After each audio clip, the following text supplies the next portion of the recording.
ვინ იყო ყველაზე ლამაზი ქალბატონი, ვის გულისთვისაც 13-მა მამაკაცმა მოიკლა თავი. როგორც მოგეხსენებათ, ყველა ეპოქაში სილამაზეს თავისი აღქმა აქვს. მაგალითად, თითქმის 100 წლის წინ იყო ეს და გახდა ეს.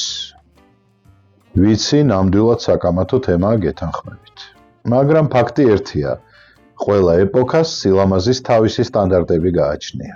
ყატარში მე-19 საუკუნეში სილამაზის ეტალონი იყო ქალბატონი სახელად ზარა ხანუმი, ასევე ცნობილი როგორც ყატარის პრინცესა. ეს ქალბატონი იმ პერიოდში ითვლებოდა ყველაზე ლამაზად და მას ყავდა 105 ხელის მთხოვნელი. მან 104-ს უარი უთხრა და ამ 104-დან 13-მა თავიც კი მოიკლა.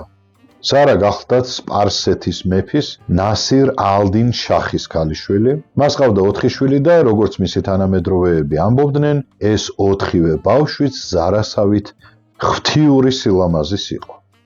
საინტერესოა, შენ რას ფიქრობ ზარაზე?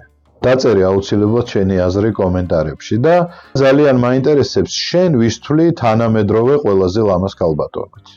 და რაც ყველაზე მთავარია, აუცილებლად გამოიწერე ჩვენი არხი, მოიწონე ეს ვიდეო, მოგწერე კომენტარები, გაუზიარე შენ მეგობარს, შენთვის ეს ძალიან მარტივია, ჩვენთვის კი ძალიან მნიშვნელოვანი.